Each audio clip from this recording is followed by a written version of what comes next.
Good afternoon, everybody, and welcome to the AviaDev Connectivity Update for June. This is the podcast offering a roundup and analysis of all of the comings and goings impacting the wonderful world of African aviation.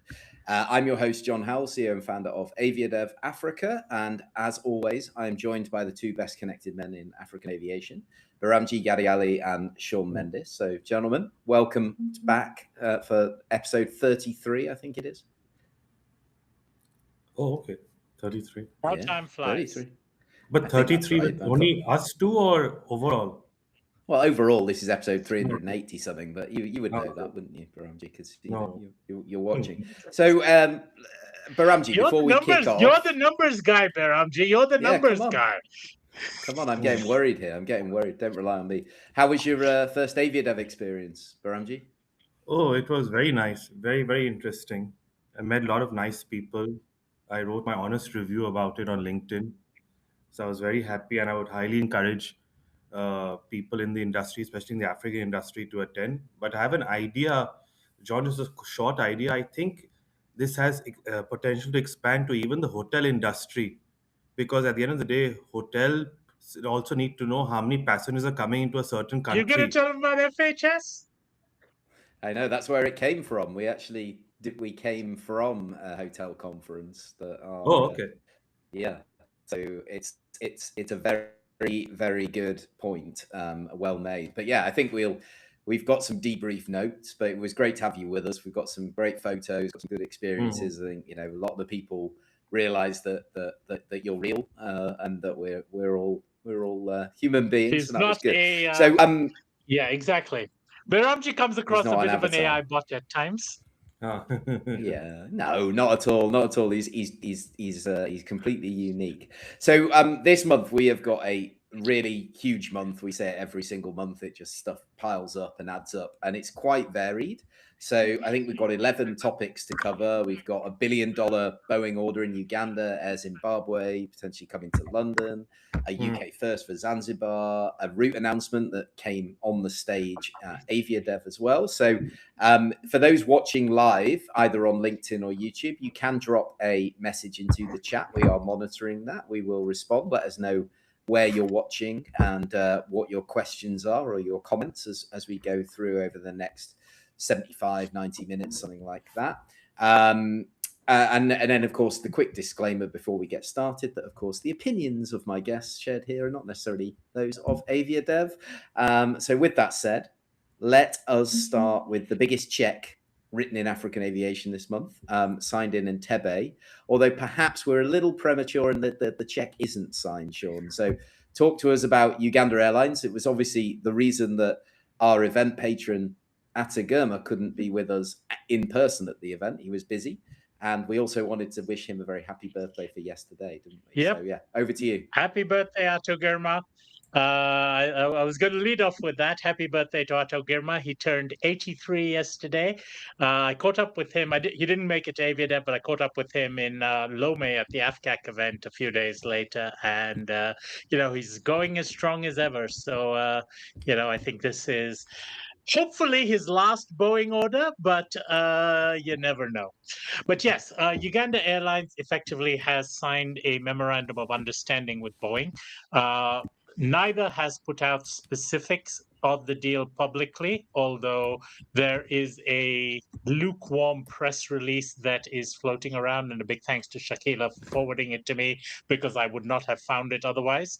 But yeah, they have signed an agreement for 8 aircraft direct from Boeing, as well as 2 freighters from the secondary market. The details, as per sources close to it, it will be that 8 aircraft is going to be 4 wide bodies, presumably 787s, and 4 narrow bodies, presumably 737 Maxes. Specifics of delivery dates, times, what this means with regards to the return of the A330s or scrapping of the A330s or conversion of the A330s into very expensive paperweights is still undetermined. In fact, the details of how this involves the A330s probably never will be publicly revealed.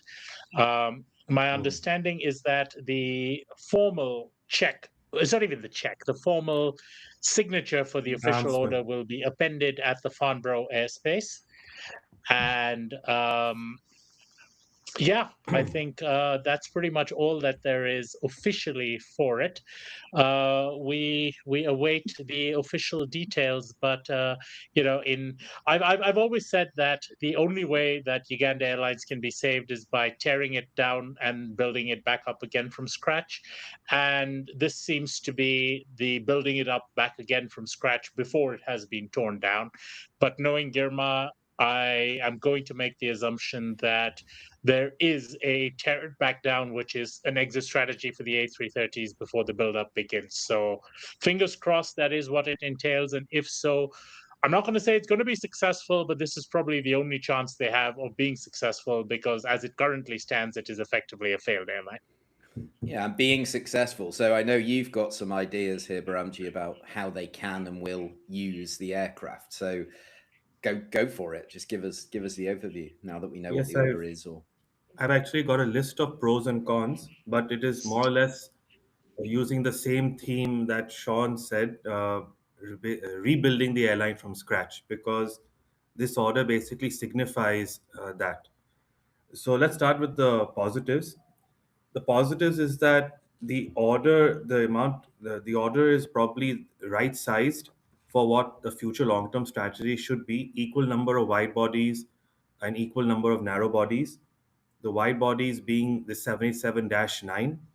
Sean did not mention the specific variant of the 787 that was ordered. So presumably, We don't know. There is no, as far as public statements go, there is uh, no confirmation as to specific variants. In fact, there's no confirmation of anything beyond the fact that it is 8 aircraft, a mixture of wide and narrow. So, I mean, the 4+4 is what we've heard from sources, but officially all it says is 8 plus 2 freighters. but for what the media is saying is the Dash 9 for the 787 and Max 8. Behramjee, the media on this particular issue, the media is completely unreliable. I mean, you were with me when we got no, you weren't there, but I got these questions from a journalist in Uganda saying that they plan to introduce the first aircraft by June 15th. And I'm like, and how are they going to do that? And they said, the president has said that the UPDF pilots are highly trained and they will start flying these planes until they can train the civilians. So when you start looking at media reports, I will take everything with a huge pinch of salt. This is why I'm saying let's look at what the official says and what reputed sources, who obviously want to remain anonymous, within the Boeing side, within the Uganda side, are saying. But media reports, please, let's ignore media reports. The media in Uganda on aviation issues, with maybe 3 exceptions, is utterly useless. Okay, but for the 737 Max, most likely it will be for the Max 8, which is also the right-sized aircraft for many of the Middle East routes. It can fly even to Mumbai non-stop from Entebbe without a payload restriction. I hope that the 787 that they order has crew rest facilities in it, because otherwise they will have to block seats in economy or business class for the crew. So if they've not decided on that, I would just like to point that out. The 4787s, considering their current network, one aircraft would probably be dedicated to Guangzhou 3 times a week. One aircraft would be probably doing London. That's 2. One aircraft will be probably doing a Middle East route, which will be Dubai or Riyadh. And the fourth aircraft will probably be doing rotations within Africa, like Lagos or Johannesburg, or maybe increasing frequencies to London. Because for it to have an effective hub and spoke model, it should adopt the same Ethiopian Airlines timings for Europe, where the aircraft arrives in the morning and departs in the evening, so that the intra-African flights connect properly via Entebbe in both directions. So another thing that they also ordered was one 767 freighter and one 737 freighter as well. So this is where I'm a bit in disagreement, because the 767, as we all know, is a totally different type of aircraft. They've only ordered one unit, so they need separate set of pilots, engineers for that. It creates a bit of fleet complexity. Ideally, if they wanted a freighter, they should have just stuck to the 737-800 freighters, or they've changed the 767 to an ACMI contract, because that'll be less headache for them operationally. But just ordering one 767 freighter is, it's following the same mistake that Air Tanzania has done with their order. A mistake? Never. Air Tanzania never makes mistakes. So then I would like to say, this is a very important point.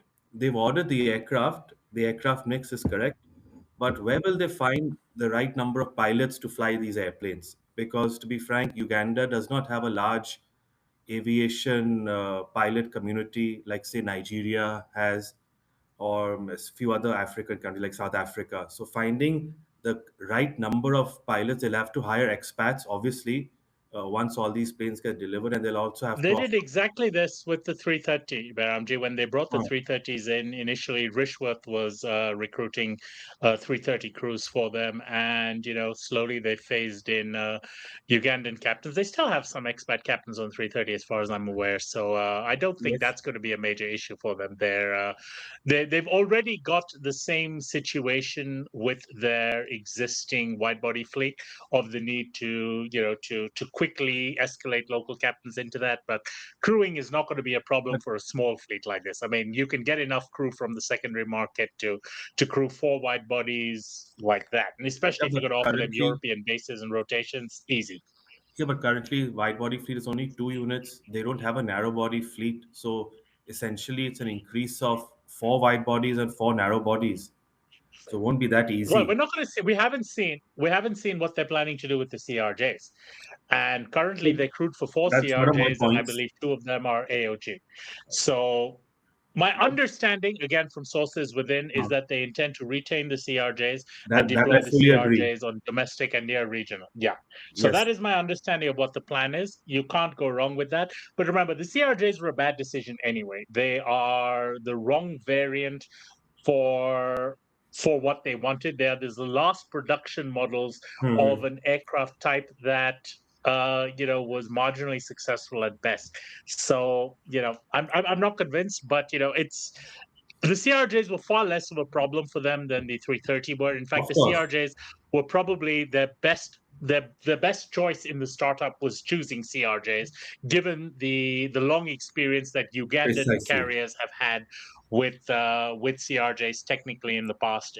There was a pool to draw from, as well as a pool in Rwanda next door to draw from. So they did well with the CRJs. It was the 330s which effectively have Yes. made them a failed airline at this point of time, and which need to be, whose disposal needs, by whatever means, needs to be part of the solution.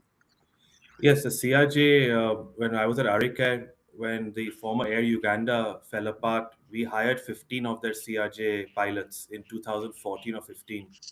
So that's why the 14. CRJ, I believe, was ordered brand new, because they already had that existing pool of talent. Another thing which I would like to point out, and this is a very serious thing, I hope that when they get the 787 cabin configuration done, there is no premium economy in there, because there is absolutely no need for a premium economy cabin for Uganda Airlines. There is no market for it, and I hope Boeing is responsible and does not advocate for a premium economy cabin. Currently, the Airbus A330-800 does have a premium economy cabin, but it's absolutely not required for a market like Uganda. So I hope they stick to a normal dual class cabin, preferably 24 business class and 280 or economy class seats, which is more than enough if it's a Dash 9. So, yeah, that's my. And I'll tell you this. From my conversations with Ade in the past and Shakila now, and various other people within the commercial organization, one of their biggest challenges has been brand positioning that premium economy cabin, because it's all well and good to say you're offering the premium economy on the 330-800, but then you're stepping down to a CRJ for your connecting Yes, flight, and which doesn't it's offer very the cabin. difficult to sell that premium experience, exactly. And so it's very difficult to sell that premium experience when you're not actually offering a premium experience over the entire trip. And the O&D for premium to Uganda itself is a very small market. So premium economy cabin, by all accounts, has been an upgrades cabin. You want to upgrade someone, but you don't want to give them the full business class, throw them in premium economy, and that tends to be how that has been filled up so far. And so no, I cannot see how internally there is the momentum for a premium economy product to be continued. It has been an unmitigated failure for them. Yes. Okay. Okay, right. Let's leave that one there because we still got 10 to go, but some great insight. No, I love that. So obviously that was a carrier that's kind of rebuilding itself. It's not an old carrier, but it's starting to rebuild. And now we're going to talk about one that is making a long-awaited return potentially. So we want to talk about the #1 unserved city pair as per the Airbus Exploring the Horizons report from AviaDev, which was released there. So if you haven't read it yet, go and download it and read it. And that route is London to Harare in Zimbabwe. And we've got some inside intel here, I think, because both Gatwick and Air Zim were with us in Botswana. So, Sean, what do we know? What's the latest? Is it going to happen? Much like the Boeing order from Uganda Airlines, we know everything, but nothing has been said officially. So the reality is that Air Zimbabwe has signed an agreement with Air Plus Ultra, which is a Spanish carrier, ACMI operator of colorful pedigree. Let's put it that way. If you really want to know what Air Plus Ultra has ties to the Maduro regime and bribery scandals in Spain and so forth, you can Google them. There's enough to keep you in that rabbit hole for a day or two. But yes, they have an appropriate match for Air Zim, if you ask me. But anyway, they have signed an agreement brokered by Chapman Freeborn, another friend of AviaDev. I presume it is Dan Huggins, who's former ACC and ACS, is now with Chapman Freeborn. And then this comes out brokered by Chapman. It's got Dan's fingers all over it. I had a chance to talk to Jonathan Pollard, obviously the Chief Commercial Officer of Gatwick, who was on my panel at AviaDev, as well as Edmund Makona, who's the CEO of Air Zimbabwe. And both of them off the record have effectively said that there are things in progress. Now, where that progress is through other sources, we have been able to basically understand that this is all, and this is a name that's actually going to crop up maybe a couple of times during this this podcast now, but I think we need to bring it into the open. There's a guy at the UKCA by the name of David Kendrick, and I know that at this exact moment, people who know David Kendrick will be letting out a groan. I know David is probably not listening to this, but David Kendrick is the guy who approves foreign operator permits, among other things at UKCA, and he's also the guy who led the divorce between the UKCA and EASA during Brexit. Following that divorce, it is no longer as simple as signing a contract with the European operator if you want to operate a wet lease flight to and from the UK as a third country operator. You can do it easily if you have a British operator, but currently there are a very limited number of British operators capable of doing that, one of them being TUI, which we will be discussing probably as our next item here. So consequently, the approval for Air Zimbabwe is not just a traffic rights approval, which obviously they do have a virtue of designation, but in addition, there needs to be approval from the UKCA and DFT. DFT is not as much of a problem, but UKCA primarily of Air Plus Ultra to operate on behalf of Air Zimbabwe. So my understanding is that the commercials are in place. It's just awaiting this. Now, the word has been they're looking at a July start. That is 1 week away. If they want to launch, and the plan is for 3 weekly A330-300s, Harare to Gatwick, overnight flights both ways. So that's effectively 6 days of the week and 1 day down, which probably would be used for Johannesburg rotations or something like that. But, you're selling that at 1 week notice is going to be an absolute bloodbath. I worry because this is a much needed move, but it has to be done well. And launching this flight 3 weekly wet lease A330 spot on. That's exactly the kind of operation you need to do.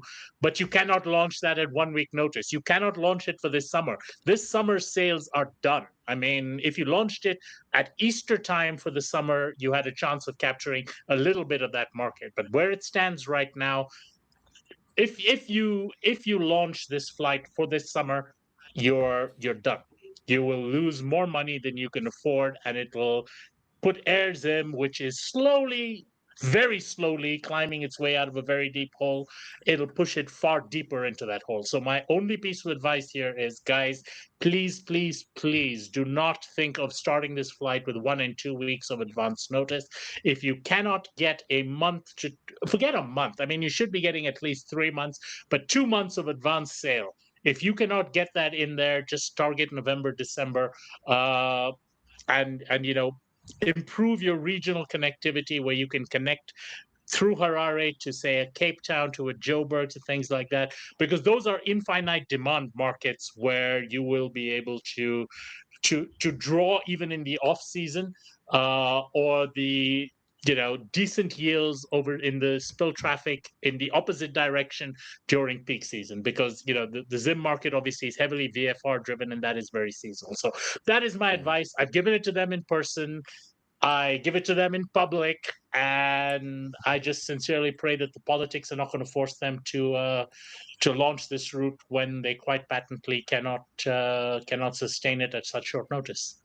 Yeah, I think it's a great point to make. We talk around the whole route development process and some of the mistakes that are made, and just because there's a gigantic market here that we've said for 3 years, this has been the number one unserved market, right?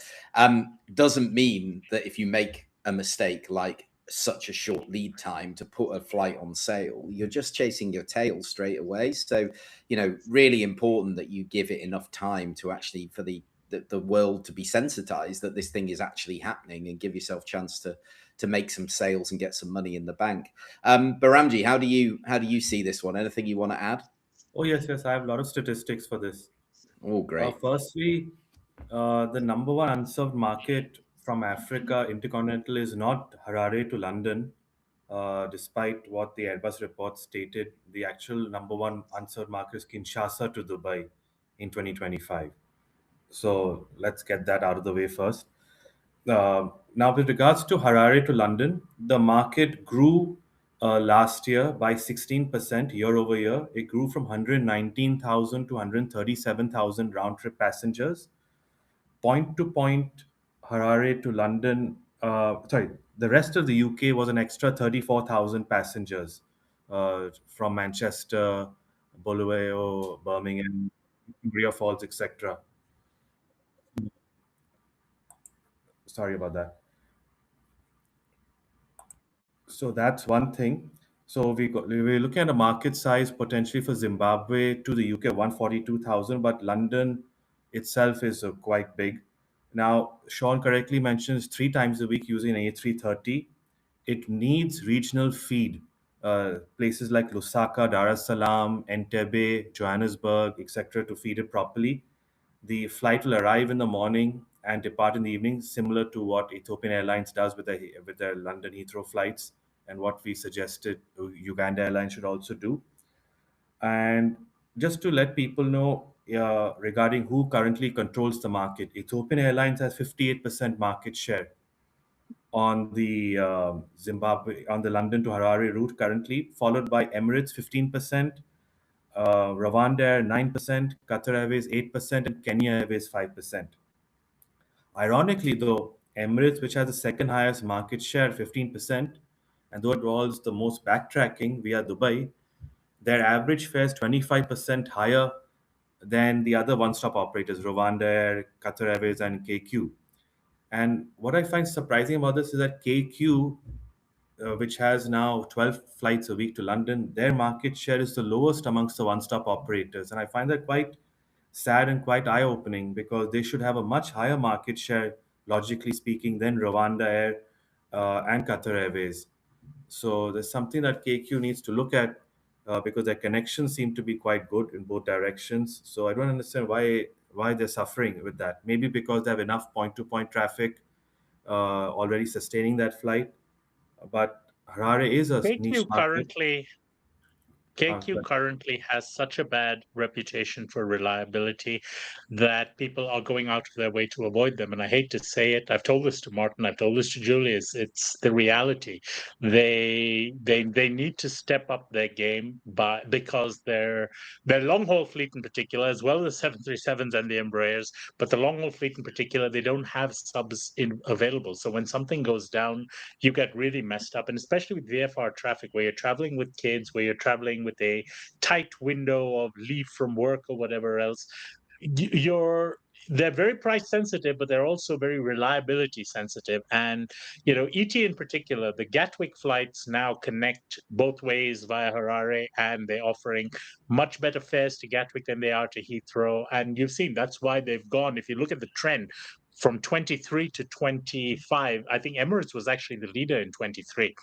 And when you look at the 25 numbers, ET has just, gone not from zero. I mean, they were still in the 20% range or thereabouts, but Emirates was slightly higher than them. And ET has just shot to the top. And the basis of that has been on the basis of ET's Gatwick flights, which that daily overnight to Harare just connects so beautifully with on the days that Gatwick operates. And I think that's a lesson to be learned, that reliability and good connections really are what has built ET's market share. It's not, as you say, KQ should have a larger market share, but Emirates and ET are winning on the basis that people view these as reliable. Qatar is actually growing their market share there slightly, but ET is just so far and above the rest in this particular market that it's a one-horse show. Will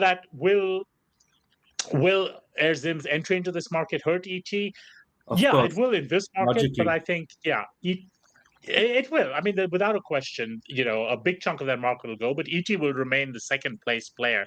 But, ET is struggling anyway with finding enough supply into London markets rather than demand.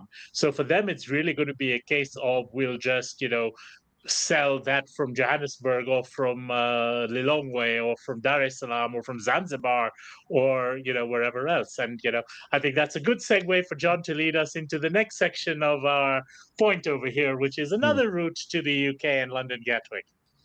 This one I'll start. Yes. John, we can't hear you at all. Sorry. Thank you. I was muted because I see our screens keep. Yeah, must be annoying for the people watching. It's whoever's talking is getting put into the middle. So I'll change the view. I'll change the view so that it's a bit more static for everybody watching, because they're probably getting a headache from seeing that change. It's the intelligence of the AI, right? It gets a little bit too intelligent sometimes. Staying with London Gatwick, genuine UK first. This is the announcement that TUI is going to launch Gatwick to Zanzibar from winter. This is the only UK tour operator with a non-stop flight to Zanzibar, I believe. So I think it's going to be a couple of times a week. But Behramjee is going to fill us in what's going on, what's driving this. We've seen Rwandair come in, right? And say, yeah, go on, sure. I should add to this that once again, this is something where the news jumped the gun before the official announcement, where this was leaked a few days before even the airports and the operator didn't know about it, but the tour operator let it slip, and it was all over social media before the dust settled and everyone heard that this is actually happening. So 1, 2, and 3 have all been leak items so far this week. It's always good fun when I'm the one saying, "Hey, have you heard about congratulations on this new route?" And everybody's like, "What are you talking about? Yeah, what are you talking about? How do you know?" It was on both ends. It was on both ends. Both Gatwick and Zanzibar were like, "Oh, new route? Oh, yeah. We just saw the news. Great, yay, congrats." And the other, by the way, Gatwick says to stress that this is number 27th African destination from Gatwick.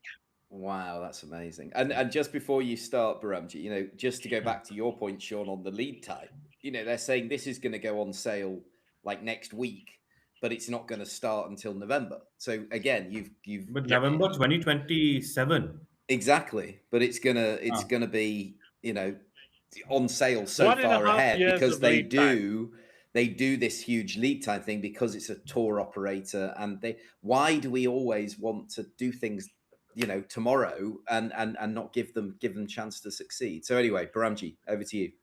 Yes.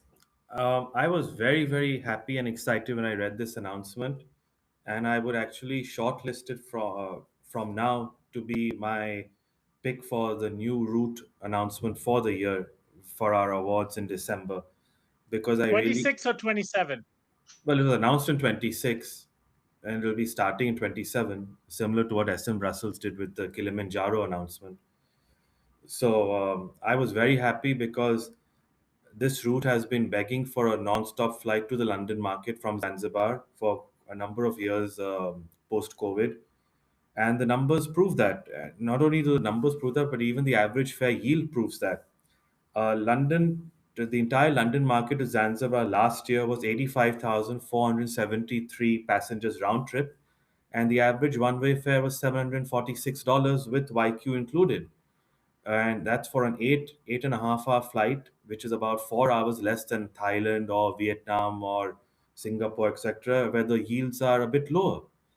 And so it's a good combination of volume plus yield. And when it comes to the entire Tanzania market to London, you have to add an additional 68,000 passengers from Dar es Salaam and Kilimanjaro, but that's not the focus over here for TUI. They're just focused on the Zanzibar point-to-point market. So overall, Tanzania to London is 153,000.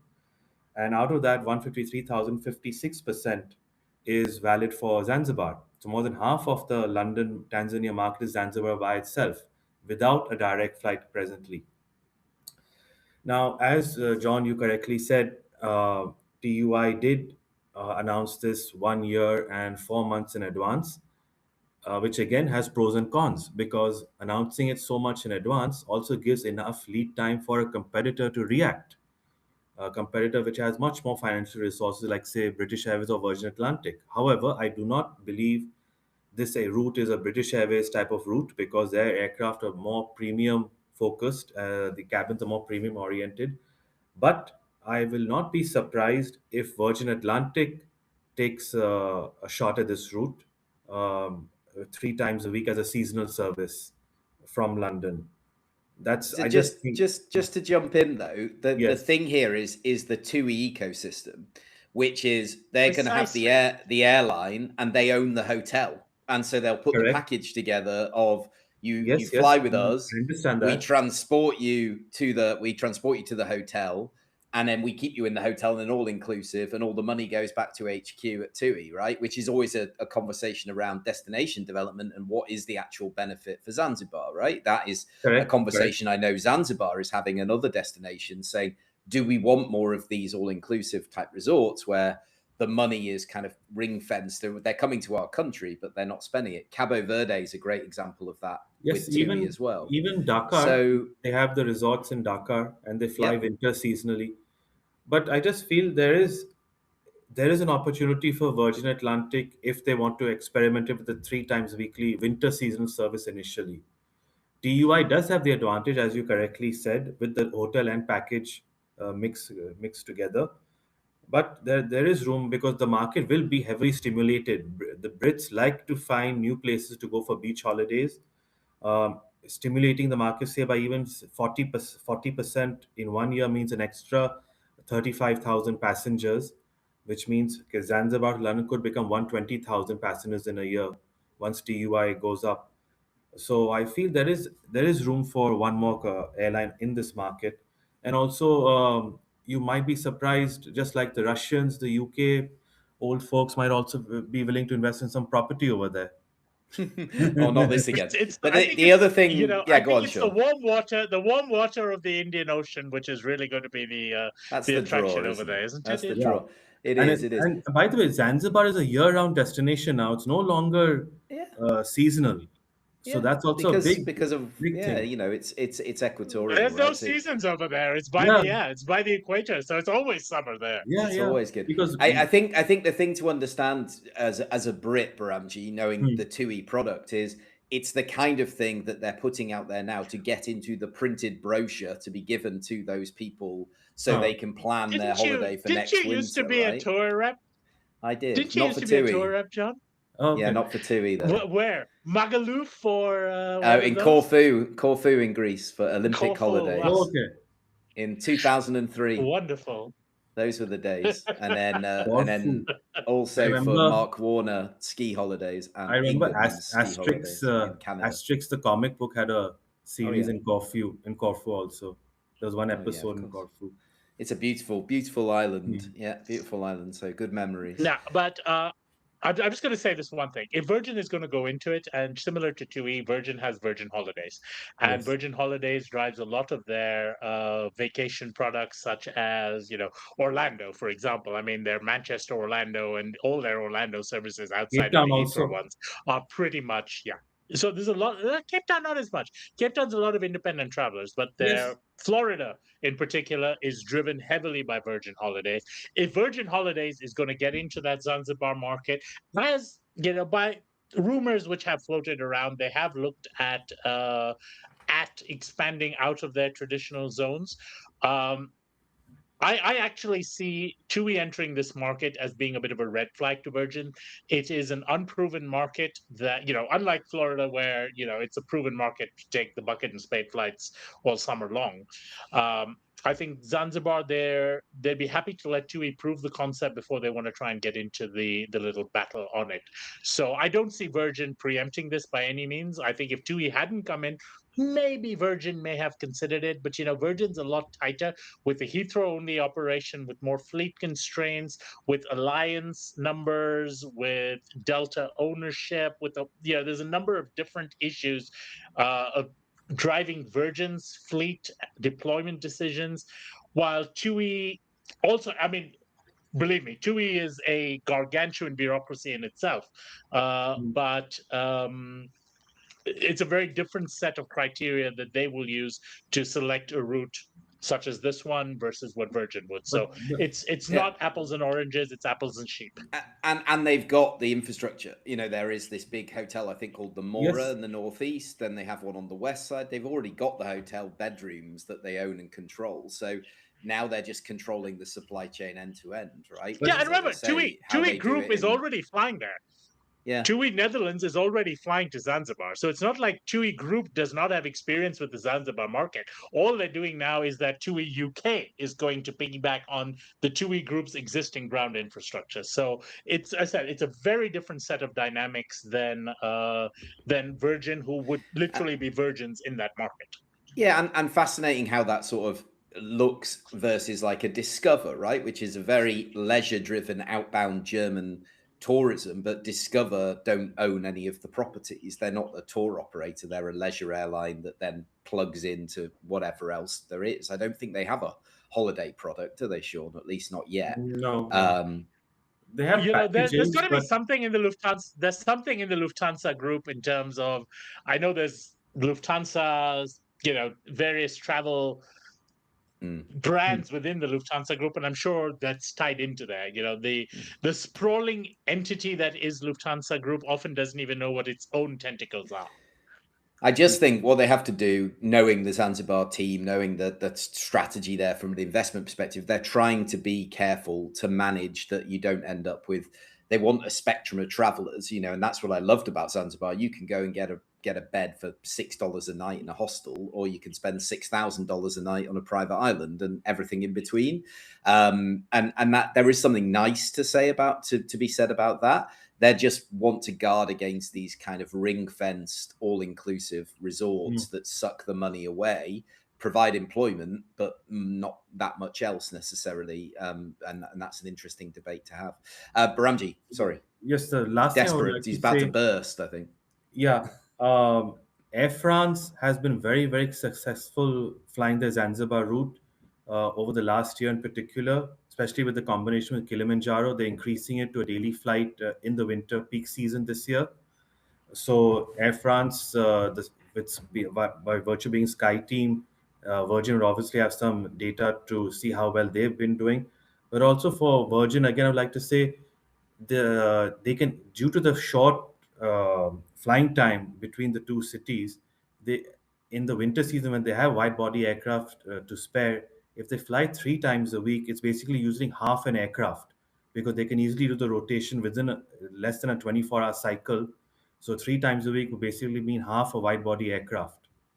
So I just wanted to point out there are some advantages also from a fleet utilization point of view, because unlike South Africa, where they park the aircraft the whole day, they don't need to do that for Zanzibar. Yeah, So right. Really. Well, let's watch. Yeah. Let's watch and see. Front half or rear half of the aircraft, Behramjee, which one's better? Straight down the middle.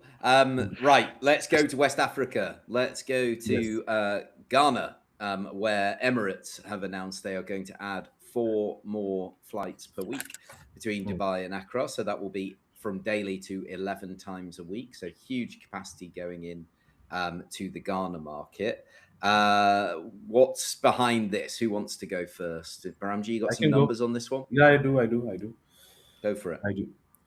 So Emirates announced recently, just few days after we left Gaborone, that they're going to increase Accra from July onwards from 7 to 11 times a week. The additional 4 weekly flights will be an early morning departure from Dubai, and it'll be an immediate turnaround. It won't be a tag-on service to anywhere. So it'll become 4 weekly turnaround to and from Ghana, and the existing daily 777, which goes onwards to Abidjan. So 11 weekly 777-300 ERs into the Accra market. Now, when it comes to the point-to-point demand, the Accra market to Dubai point-to-point grew by 22% year over year, from 129 to 157,000 passengers. And it's interesting to notice the Emirates passenger mix on this route. Emirates last year carried 40% point-to-point amongst their passengers, and 60% were transit beyond Dubai. Their top markets in ranking order, I would like to say, are as follows: Guangzhou, Mumbai, Delhi, Jeddah, Shanghai, Beijing, Singapore, Medina, London, and then Sydney. So these are the top 10 ranking markets beyond Dubai. And that's not a surprise. Beyond Dubai. But the number one market is Dubai itself, Yes, and the number yes. 2 market is Abidjan. Yes, but I'm talking transit beyond Dubai, not Fifth Freedom. No, I'm just saying the Accra Abidjan market is one where Emirates actually is the dominant carrier by a long way. They're more Just than like 50% Harare of to market share Lusaka. as a fifth. Exactly. Those are 2 markets, 2 huge markets within Africa, where Emirates is actually the number 1 carrier as a non-African Fifth Freedom operator, which once again begs the question of, is this wise? Is this, are you creating more than just employment on the ground, and is the money staying in the continent or going back to head office? So once again, a question to be raised, but yes. So I think that this has also been, this was planned in the past. They used to operate temporarily. Sean, I remember before COVID, they operated a near double daily product, or were looking to increase it. Yeah.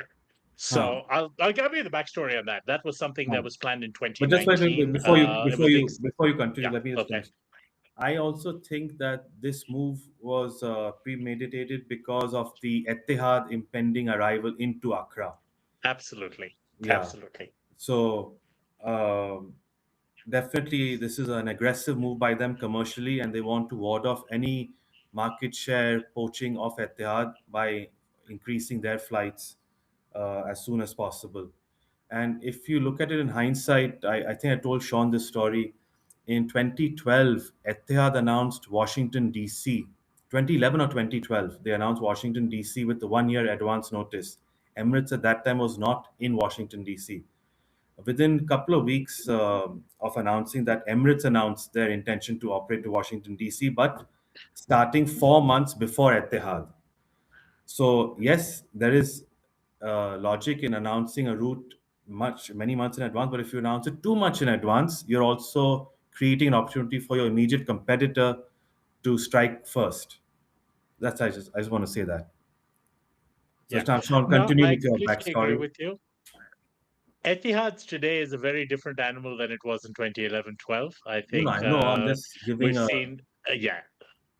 So let's put it this way: from what we've seen with Etihad, and again, both Emirates and Etihad were at AviaDev, and we've had a chance to chat with the teams from both of those airlines about their plans for the market, as well as Qatar Airways. And I think it'll be interesting to see how some of these African markets play out over the next few months. But yeah, the backstory on this is back in 2019, Emirates had actually announced these exact flights. I think it's even the same days of the week, but essentially the same schedule, 4 additional 777 300 ERs.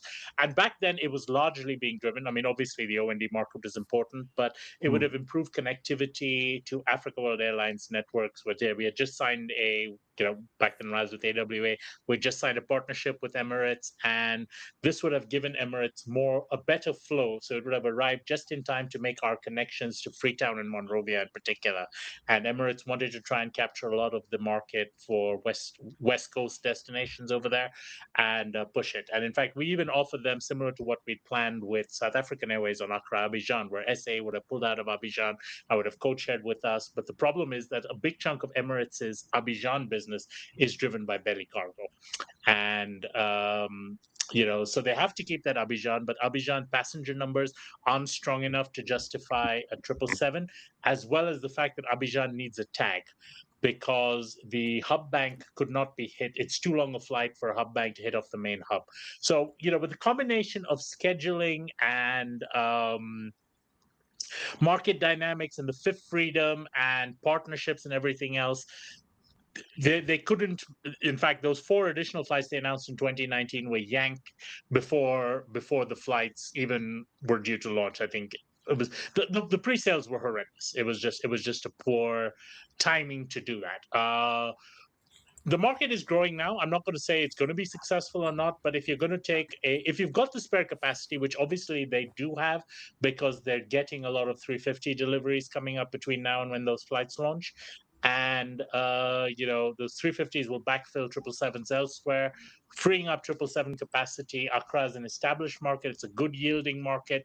This will improve connectivity from Accra, so reduce connection times, moving stuff off that single bank where Accra has traditionally fed into so far, which has skewed traffic somehow. I think this just gives Emirates a better ability to spread their traffic from Accra across the Dubai hub on different banks. It's a lower risk number. It's a lower risk thing today, and especially if they can get in before Etihad, it's a shot against Etihad's potential Ghana to China market play, which obviously is something that Etihad has made it very clear that they are is a big driver of their entry into the Ghana market. So we shall see, but I'm not going to say this is up there as best move of the year, but it's a move that makes a lot of sense, and I hope it works out for them. I think that the market will be strong enough for both Etihad and Emirates. They'll just have to find their proper capacity levels, both for O&D and Sixth Freedom. Yeah, absolutely. Look, I think it was great to see we had Etihad, we had Emirates, we had Qatar with us. We would have had Turkish if it hadn't been for everything that's going on. They were due to be with us, but it's also a bit of an indictment on some of the other carriers that don't see like British Airways. They're just not particularly engaged with the African market. They want to milk what they've got, right? So I hope that will change going forward. But it was so good to see them engaging and understanding and coming to Africa and saying, right, this is what we want to do. And now obviously Emirates getting involved. Right, where we're going to go next is we're going to go back to Kenya Airways, because we've already mentioned them once today, but this is actually some route reductions and cancellations. So the first one, of course, Behramjee, affecting is Douala. Douala is going to be suspended. That's already gone, I think. And the second one is Abidjan is halved from 6 to 3 a week. So, those two markets, I'd love your analysis on those. And then after that, we'll talk about the 777 being deployed domestically. But kick us off with Douala and Abidjan. And, I guess you're not surprised about this.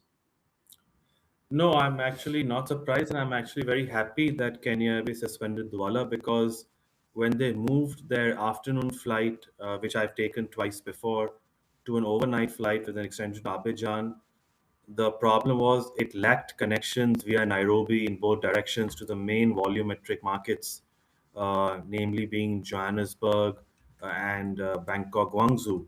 Only Mumbai was connected with a 1 hour transit from Douala, and that's not such a big market.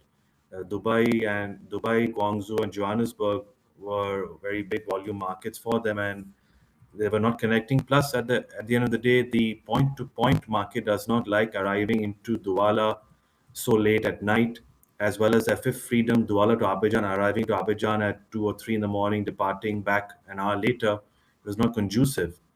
So even though they flew the E90 and the 737 sometimes on and off, it just did not make sense because the point-to-point market could not sustain it, and the sixth freedom transit via Nairobi was not there because of the connections.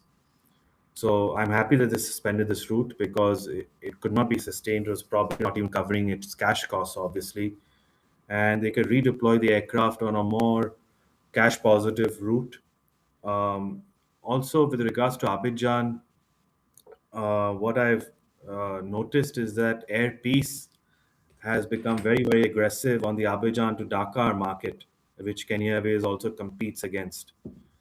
Since Air Peace launched their 4 weekly Abidjan Dakar services, they've come out with very aggressive pricing strategies and incentives to travel agents, so which has helped to grow their market share and reduce at the expense of others, namely KQ. So yeah, this is not at all surprising. I hope KQ can redeploy the asset better somewhere else.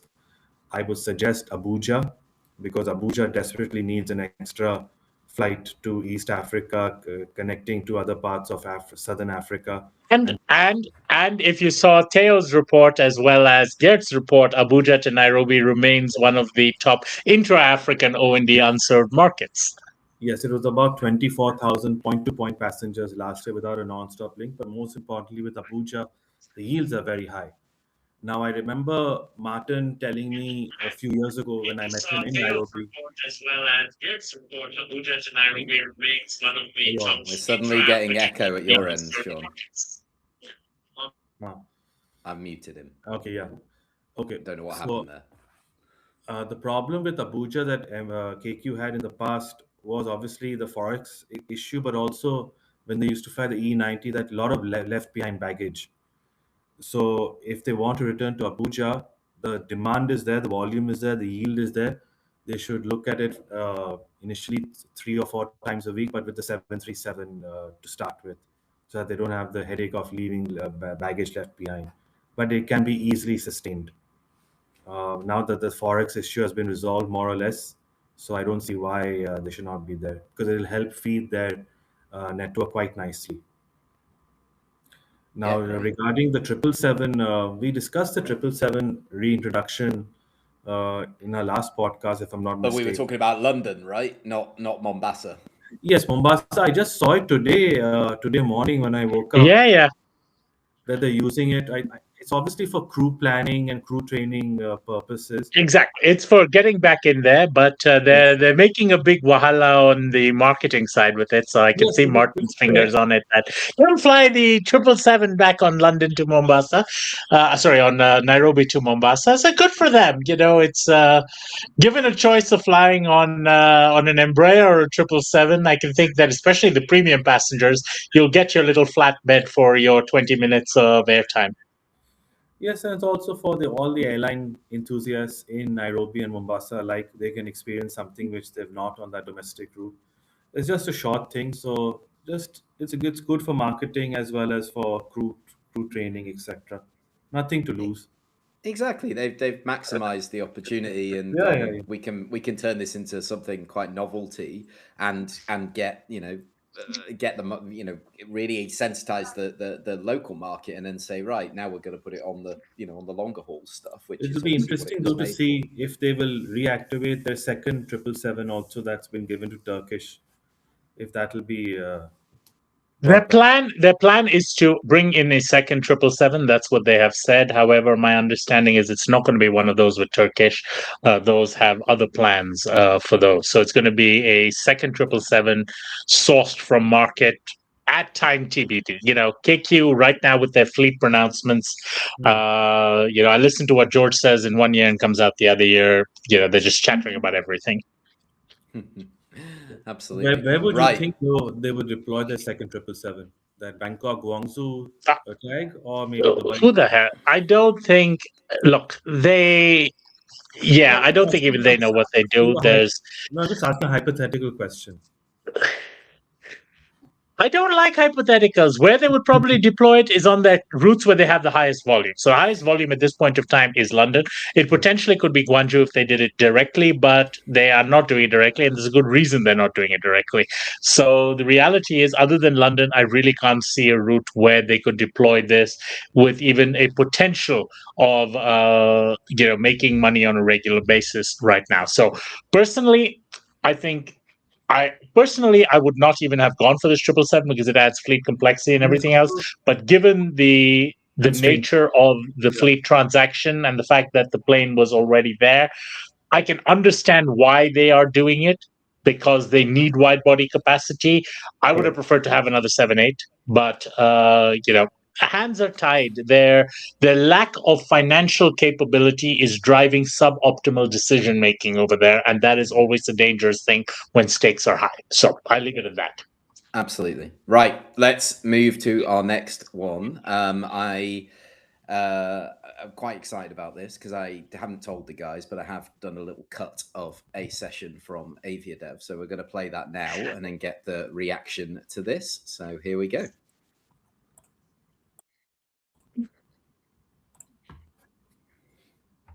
In terms of the new aircraft that are coming in, the first one being the 4th of July, those have got a business class configuration. It's actually a staggered business class, so something very new to the region.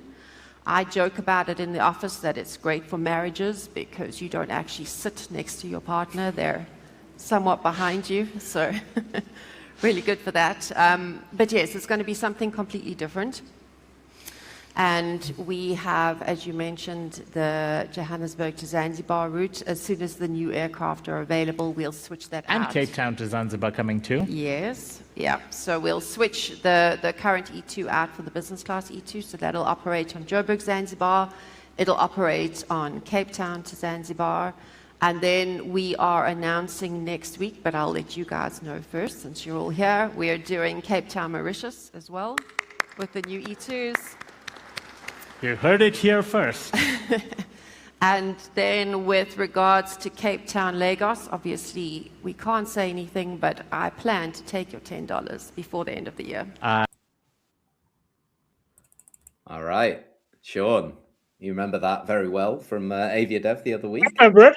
I was there. But yes, thank you very much to Catherine for sharing a world premiere route announcement on stage at AviaDev, and also for accepting my bribe of $10 to launch a new route by the end of the year. But we'll see. I'm sure that'll be the deciding factor. I'm sure. I'm sure it will. $10 is quite a lot of money in today's economy, especially when you convert it into rand. But no, I think look, this is a classic cold water to warm water route over there. It'll connect the cold waters of the Cape to the warm waters of Mauritius. If you were at the panel that I moderated with Airlink, Embraer, and Azora at AviaDev, we had a long discussion about what drove the decision making for Airlink's choices and where they plan to go with these things. So if you haven't yet seen it, it's on YouTube. In the AviaDev channel, for that. So please go have a look at it. It's called The Deal Room, and it's well worth 30 minutes of your time to check it out.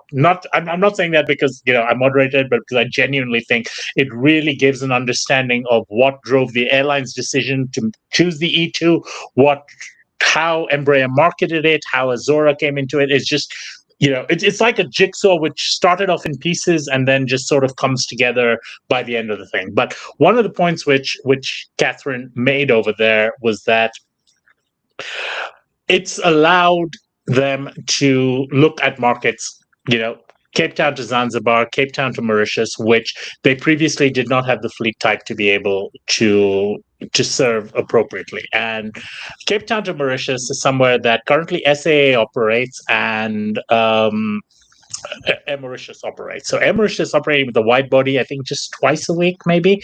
It's an interesting schedule because it arrives late night into Cape Town. My parents are on that flight in August, so I've become quite familiar with Mauritius's schedule into South Africa lately. But SAA also operates that, and SAA operates that as a daytime flight. And from what I've seen anecdotally, SAA has had a few issues with baggage and leaving stuff behind. So they don't really have the best reputation right now. I'm very curious to see how the E2 will perform, because this is a route which is going to need pretty much all of its legs as well as its ETOPS capabilities. So yeah, it's going to be an interesting one. Catherine's confirmed they're putting their 2-class aircraft into this. So there's obviously going to be 12 premium seats, which is 10% of the cabin, which is effectively premium configured over there. So there's going to be a lot of premium sales that need to be done to make this thing viable. It's a very different kind of route than what Airlink's getting into, but it's a lower risk route than, say, Cape Town to Lagos would be. And I think, Cape Town to Lagos probably would have been, and this is pure speculation, probably would have been announced by now if it were not for the current tensions between Nigeria and South Africa. You'd be absolutely tone deaf to announce, hey, we're launching Johannesburg, Abuja, and Cape Town, Lagos right now. But I do fully expect that when things calm down, we will see that. And, given that market peaks over the Christmas period, I think if we see an announcement from Airlink by, say, September for a launch at the end of November, I would not be surprised. And, as Catherine says, the first of the 2-class, or as they call them, the business class E2s, is going to come by the 4th of July, actually, is the delivery date planned for the first one. And according to De Villiers, we're going to see all 3 of them, like the 3 remaining ones after that, in quick succession, within a month or 6 weeks right after that. So that'll be interesting.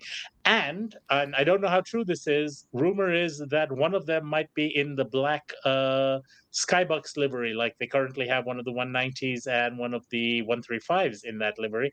One of them may be in a special livery too. So again, pure speculation, but that is a rumor floating in the circles, and that would be a beautiful plane if it came out there. I think the E2s had a lot of good special liveries, but this would be a really nice one. So I'm optimistic. I think it's a low risk entry into that kind of market, and especially the cold to warm water traffic. Behramjee, what do you think? Yeah. No, exactly. I think just before you come in, Behramjee, I think number one, it's a great route to show for Embraer to be able to say, hey, number one, we've got this blue chip operator in Africa. Number two, we're testing these longer range markets, etc., like you say, before Cape Town, Lagos hopefully comes in. And then the second thing is, I think we need to coin it now. I think if there is a flight from the cold to warm water, it is forever known as a Behramjee. That's the new name, the terminology for a route, a Behramjee route. Yeah, if it connects somewhere from cold water. So yeah, I don't know, maybe Gatwick to Zanzibar is a Behramjee, right? The water's pretty cold here in the UK. It's nice and warm in Zanzibar. But there's no cold water at Gatwick itself. So it's got to be a coastal city. So it's got to be somewhere really like close to Cape Brighton. Town. It's half an hour from Brighton Beach, it's not far. Anyway, Didn't Behramjee, one of your thoughts on panelists, this? It's actually closer to Brighton than it is to central London, but that's a whole other story. Don't start Sorry, saying Gatwick this. You'll get us in Sorry, trouble. Gatwick You'll get us in guys. trouble. Oops. But It's Sean, I London, remember like London Oxford or London Southend or London Exeter. Brighton North. Who knows? London Edinburgh. Sean, I remember one of your panelists in one of your discussions at AviaDev also said the exact same thing, from the cold waters to the warm waters. I don't remember who it was, but there was one person who did say that exact. They quote. did, and then I picked up on that and called you out, Okay. Behramjee, in one of the segues. I seem to remember because it was one. It's an in-joke for the people who actually consume the podcast, right? But there was quite a few in the audience. So yeah, you a bit of a no-brainer this one for you, Behramjee. It's a good route. Yes, definitely.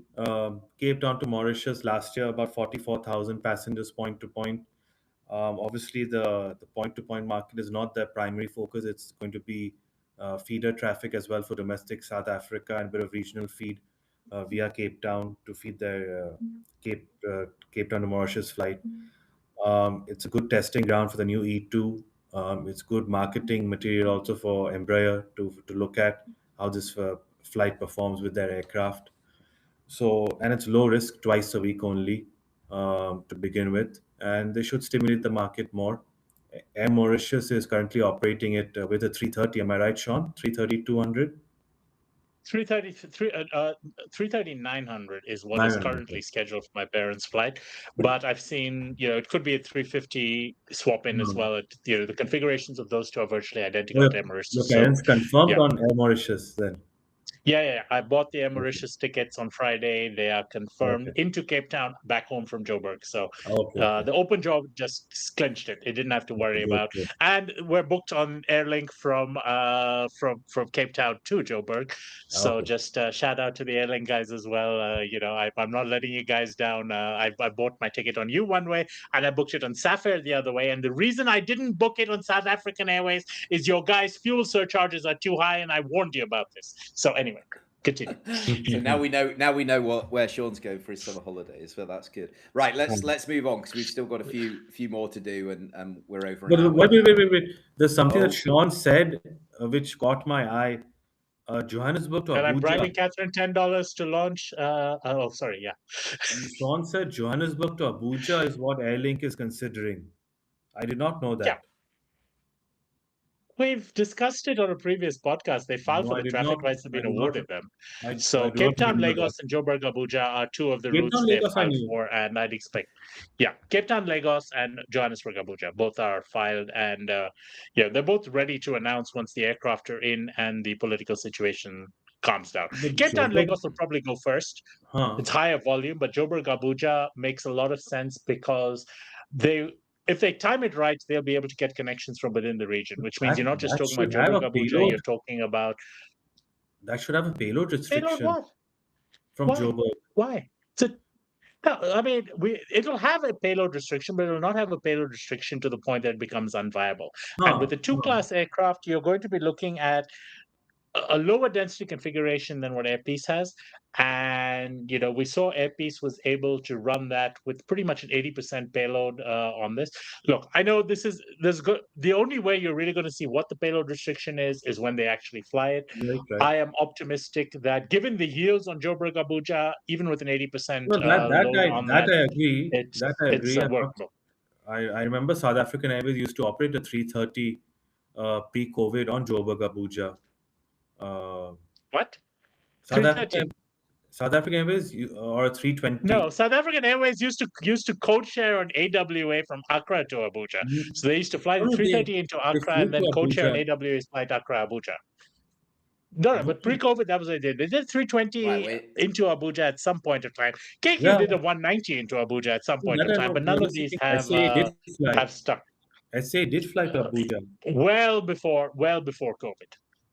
Okay. Right. Let's park that one. We can bring that up after hours. And let's move to Angola and let's talk about TAG because there's been lots of movement there. So we were delighted to have Jolson with us, who during the conference got promoted to CCO, and Miguel Carnero, who's a friend of the podcast, friend of AviaDev. Yes. He's been to the event quite a few times. He is the new CEO of TAG Angola. So congrats to both of them, a young, fresh commercial team in place in TAG. And the things that have happened, not just the personnel changes, but they actually yesterday, the 23rd, and I got a nice video from Miguel this morning. They have launched Luanda Guangzhou, which is the 787-9, but I think they want the 787-10 on here as well. So talk to us about that route. Is that route gonna? I know we've talked about it before, and the leadership changes, what we can expect to see, because this is an airline that's invested a huge amount of money, got brand new equipment, big ambitions to become a hub airport in Africa, new airport infrastructure, new aircraft, new management team. I don't know. Sean's rubbing his eyes, so I think Behramjee, maybe you can start. Sure. So, from the information that I have, and from what it seems like, it's more or less a government-driven decision that TAG Angola needed to start China flights. They launched it with once a week initially. I assume it's due to some internal issues with fleet constraints, other operational constraints, because once a week we all know is basically like a charter tour operator type schedule. So it's quite insignificant. It would be basically catering initially to the point-to-point market with very little feed for those who have a lot of flexibility in their schedule to be able to transit via Luanda once a week. Logically speaking, it should be minimum 3 times a week to any city in China, which they want to launch to. So until that route becomes 3 times a week, it basically would have no real chance of succeeding. But I found it, to be frank, very surprising that they chose Guangzhou as their Chinese route, because Guangzhou to Luanda had only 18,000 passengers point to point last year, whereas Shanghai to Luanda had 34,000 passengers point to point last year, and Beijing had 21,000 passengers point to point last year. So, considering that it's a ultra long haul route and that your point to point market would form the core base load, I would have expected Shanghai to have been chosen instead of Guangzhou, and plus the Shanghai yields are higher than Guangzhou as well. But naturally, TAG is now changing to a hub and spoke model.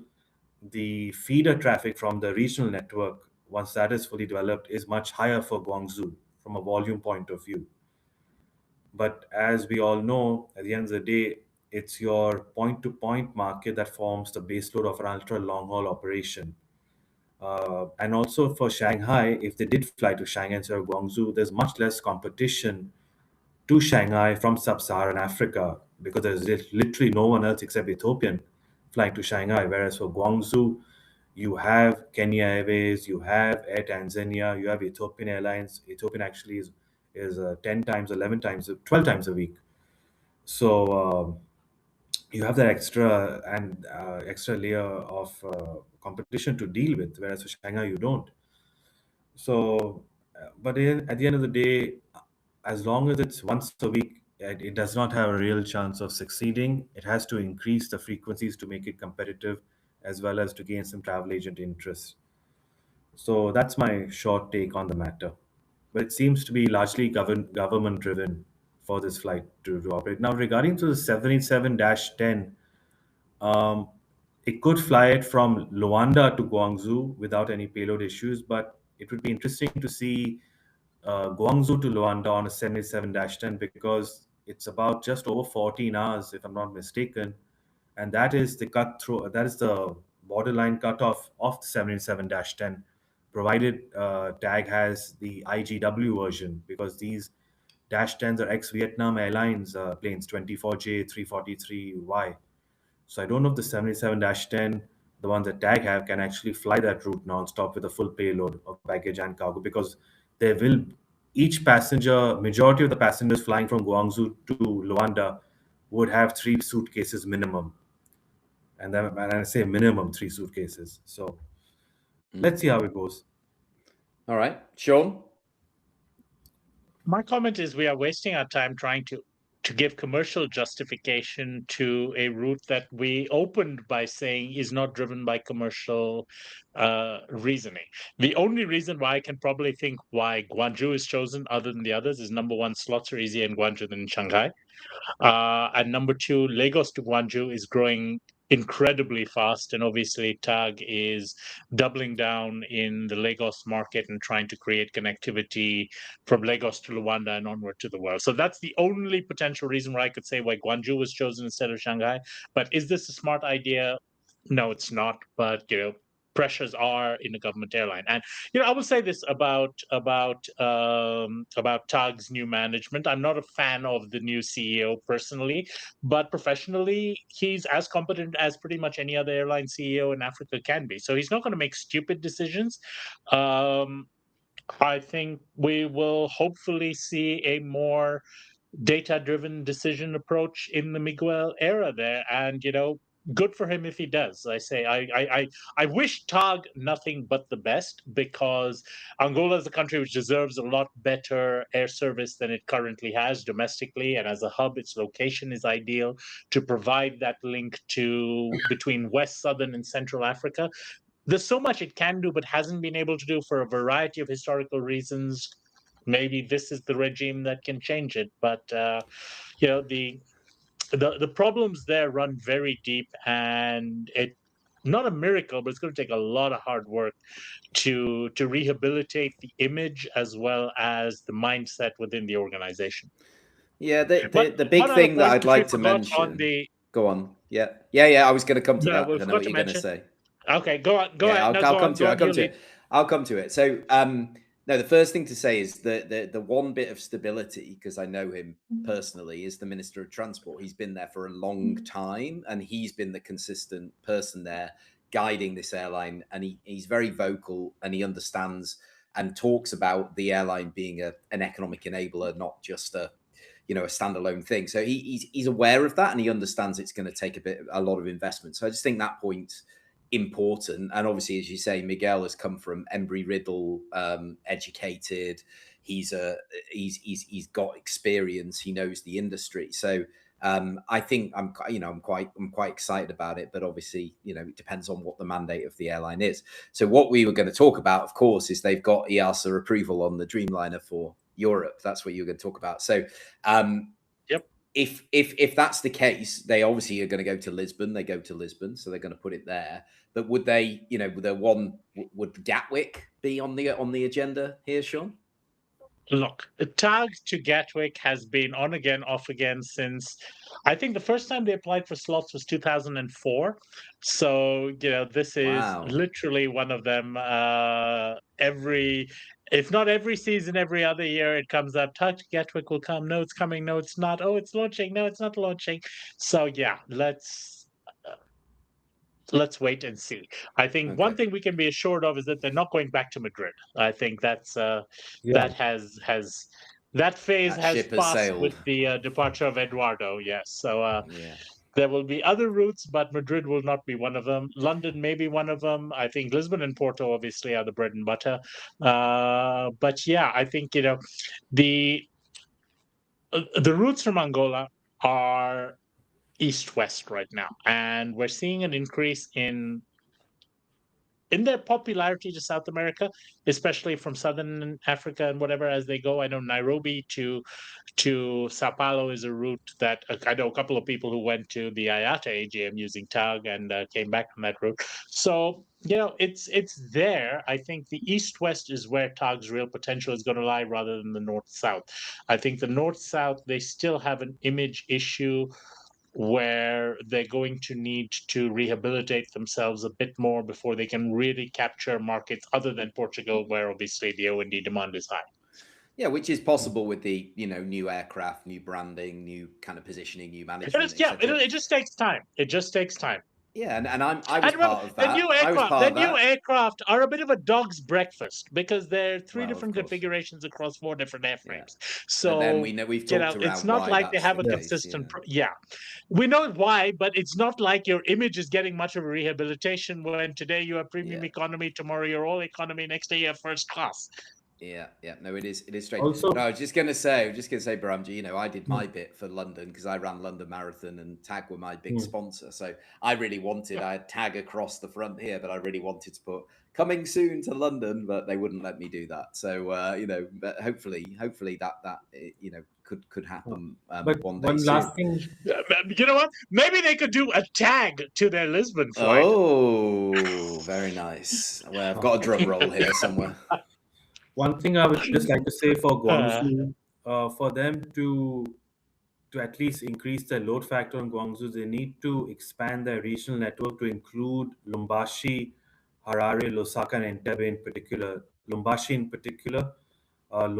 to Guangzhou last year was about 64,000 passengers, with vast majority flew on Ethiopian Airlines. And Entebbe to Guangzhou also increased last year to 41,000. I believe they're looking seriously into adding Accra into their route network. So all these little nitty-gritty stations, the more stations they add regionally, that will help to increase the load factor. Yeah. But again, Did we as cover long, that they've announced Lusaka? Because I saw TAG has announced Lusaka to be why did I? starting second half of the year. So Yeah, I Okay. think so. Lusaka is a market they are going back into. Huh. But look, Behramjee, it all makes great sense. But a once a week flight to Guangzhou Yes, of is course. not a commercially viable flight. So you can talk about what network They and have what to feed you increase want. that. The reality is, whatever you do, it's never going to be commercially competitive with ET's That we 12 know. 777 300s. That we know. It has to be 3 times a week minimum to be even spark the interest of a travel agent to sell them properly. So they'll eventually get there, but they just need to sort out their internal operations to be Yeah. able to do that. Yeah. So, Absolutely. Right. Let's move on because we've still got three or 4 to go. but there's Right. one thing Oh, good that they've go on. done is that they've put the 787-9 on Guangzhou instead of a 777, because at least they are saving on their operational costs. Okay. Yeah. Good point. Huh. Good point. Right. Let's go to Nigeria. Let's go to Air Peace. Let's talk about that. So they are looking at doing Lagos, Sao Paulo, new services to Libreville, Conakry, Bamako, Douala from 1st of August, Lagos, Manchester. They're also looking at Toronto, New York, Guangzhou. Is there anywhere they're not looking at? So, they're trying to do something really that no Nigerian carrier's done for a long time, especially not a Since flag since carrier. Behramjee did it at Arik. Since Behramjee, Behramjee and Gad were there, yeah. So talk us through what they're doing and why they're doing it, Behramjee, because you're kind of the expert on this market. Sure. Being based over there. So just like I said about Uganda Airlines fleet strategy, Air Peace also has some pros and cons over here with the recent announcement. Air Peace announced officially that they're going to expand their African network by introducing, or should I say, reintroducing 4 weekly flights from Lagos to Douala and Libreville. So it'll be Lagos, Douala, Libreville with Fifth Freedom traffic on the Douala Libreville sector 4 times a week, early morning departure from Lagos, and then also 3 times a week Lagos, Bamako, Conakry. Currently, Lagos to Douala is about 20,000 passengers point to point, and nobody flies it non-stop. It's actually one of the highest yielding markets in intra-Africa with no direct service. If you want to buy a ticket on A-Sky, for example, to fly between the two cities via Lome, your minimum fare is about 800 euros. So just for a 1.5 hour flight, all taxes inclusive round trip. So the yield is there, definitely. Lagos to Libreville, though, it's a one-stop product on Air Peace. They'll be competing against Air Courteba, who operate this flight non-stop. Twice a week, they've reduced. As well as AfriJet, which is now known as Fly Gabon. But Fly Gabon uses a CRJ. So when the CRJ is about nearly 80-90% full, they would have a payload restriction with baggage left behind. So I don't see it being a problem for passengers flying Lagos to Douala Libreville, from Lagos to Libreville, and sitting in the plane in Douala for 45 minutes. That's not a big problem. I forecast the Lagos to Douala Libreville flight to do reasonably well because of the current monopoly on the Lagos to Douala sector in particular and the high yields. However, Lagos, Bamako, Conakry, I feel will be a big failure because there is hardly any demand from Lagos to Bamako and Conakry, and Abuja does not connect with that flight because, again, it's an early morning departure from Lagos. Yes, there is a lot of demand from Bamako to Conakry for freedom, but the longest sector is Lagos to Bamako. So I do not see that route doing well. And if they want to increase the load factor on that Bamako Conakry sector, they should look at doing Lagos Cotonou Bamako Conakry, because that would help increase the load factor for sure. And Lagos Cotonou is only a half an hour flight. Something to consider. I know it would then end up being a 2-stop product, but they currently fly Lagos Abidjan, Dakar Banjul, Lagos Abidjan, Dakar somewhere else also. So to conclude, Lagos Douala Libreville should be fine, but Lagos Bamako Conakry as is will not perform well. It has to be via Conakry to at least generate some incremental load and revenue. Okay, cool. Sean, And with your regards, thoughts on this? with regards to Manchester, New York, Toronto, that is just they've been given the rights as yet. It's not confirmed. There is some backdoor planning going on, but I think right now still in the speculation phase. Sean and I are both very big advocates that Manchester Lagos deserves a direct link. It had about 94,000 passengers flying point to point last year, with about 52% of those passengers flying two stops: Manchester, Geneva, Addis Ababa, Lagos. So, because Ethiopian had some very good fares and the two free piece baggage allowance. So, does Lagos to Manchester deserve a non-stop flight? Definitely. It has the market. Airpeace can definitely stimulate it. So let's see how that goes. That should be priority and not flying to New York or Toronto, because at least the flight to Manchester is half the flying distance, more or less. And the yields are also a bit better and much more lower risk. So I Plus, would their say, CEO is not wanted in the UK while he is in the United States. So that obviously is a big reason why Manchester would be an easier destination for them than New plus the York brand would, is given the brand the is now ownership structure. and the brand is known now in the UK, in London market at least, and also for No better people or in worse. and also in John's for people in John's neighborhood, those who live in Birmingham can also take the train to Manchester or drive to Manchester or take a bus and fly direct to Lagos. Yeah, all those people in Manchester can get a bus to Birmingham, and Manchester and even Birmingham can get the flight. Leeds, Bradford, that area as well can just hop down to Manchester and fly directly to Lagos. Because Leeds, Bradford to Lagos, I mean, every time I go to Leeds, I just see the Nigerians everywhere, and I'm like, damn, this is like mini Lagos. But anyway, yes, enough Leeds jokes. Look, I'll keep it brief. I agree with their intra-African expansions. I think those are the smart thing to do in their current market situation, especially if these are going to be driven by Embraers, which they have, and as they're bringing in 737s to displace the Embraers on the domestic, the Embraers are ideal to open up these regional routes at low risk. I agree with you that Lagos Bamako has historically not done well. I don't expect it to do well. I think it's worth the risk. So I'm going to back Noel on this one. You know, there's reasons why he's doing it, and I wish them success on that. Brazil, iffy at best. I think the numbers were barely 20,000 a year between Nigeria and Brazil last year. It's not a large market. West Africa to South America is a dangerous market in terms of what is being moved on that market, both in terms of cargo and passengers. And Airpeace already is having challenges with their Caribbean flights that we won't rehash for the N+1th time. I'd be very cautious about opening a Brazil route, but once again, keep in mind Brazil has been the only country that has welcomed Alan Onyema with his diplomatic trip with the state visit last year, and he was embraced by Lula and promised flights. So there is, I'll say this for Alan: when he promises something like "I will launch Lagos to Antigua," he bloody well launched it. So he said he's going to launch Lagos to Sao Paulo. I would not be surprised to see it launch. I would be very surprised to see it succeed, unfortunately, given the current market size. But hey, we shall see. Finally, Lagos Manchester.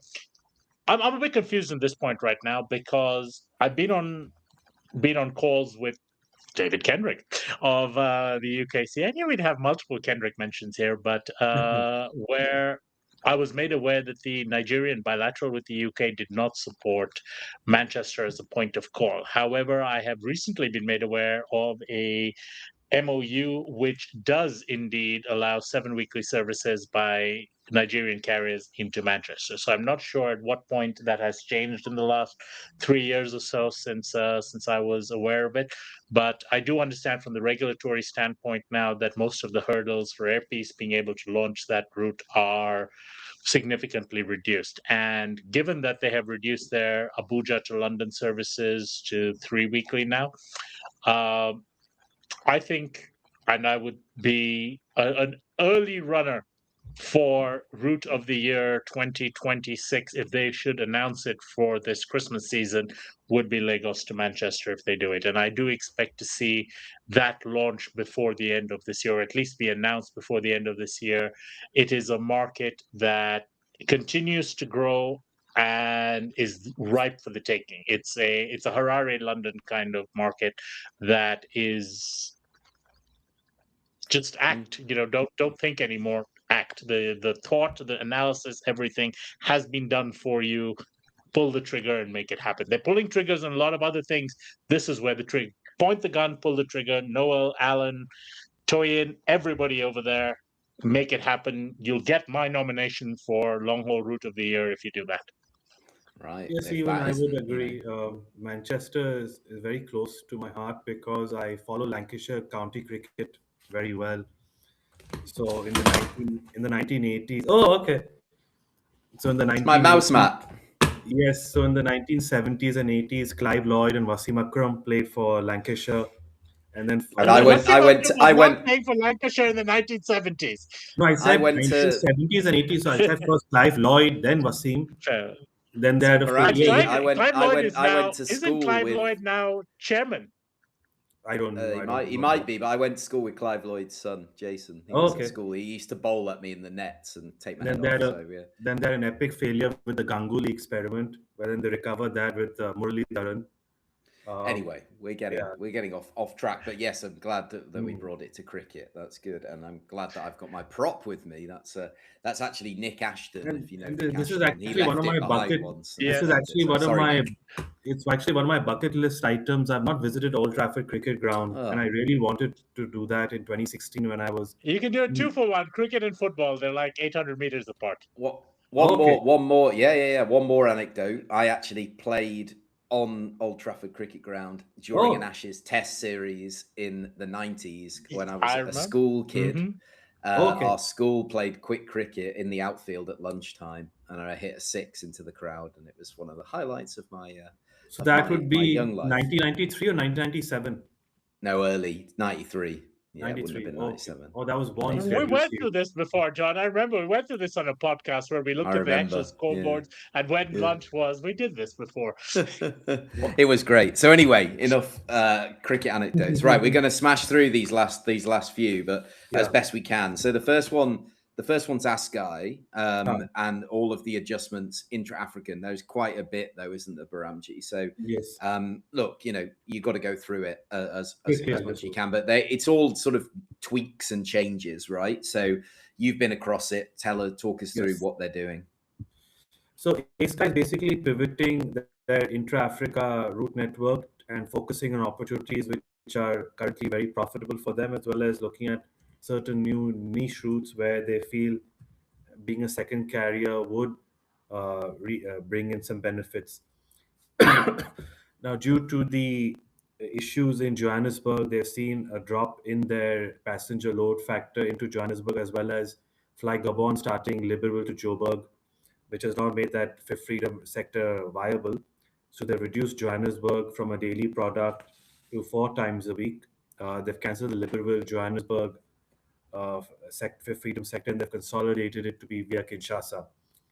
So Joburg, Kinshasa, Lome increases from 3 to 4 times a week. That's one thing. They've introduced a new Fifth Freedom route within Africa, basically Lome, Libreville to Brazzaville, which is a high volume, high yielding route, 1.5 hours flying time. Only AfriJet flies that.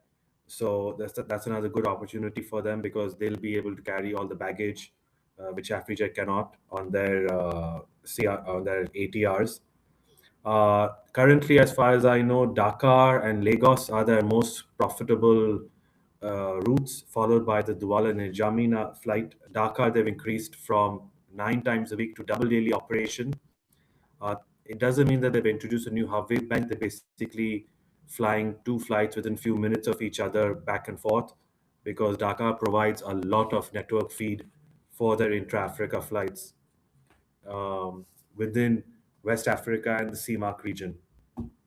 So that's there. That should do fine. Also, Air Senegal has cut back on a bit of intra-Africa flying, so that should also help them. Abidjan is increased from 9 to 10 flights a week. Again, a big route for them, not only for point to point, but also Sixth Freedom via Lomé to the network. And this has also been permitted because they're going to increase their overall fleet strength. It'll be increased from 14 to 16 units from middle of July with the 737 MAX 8s. So, and eventually during the later part of the year, they'll get one more unit. So as usual, AirSky, a very disciplined, focused approach. No fooling around here and there. They know their market very well. They know that the high yield passenger within the CMARC and the ECOWAS region prefer flying them due to their reliability and punctuality.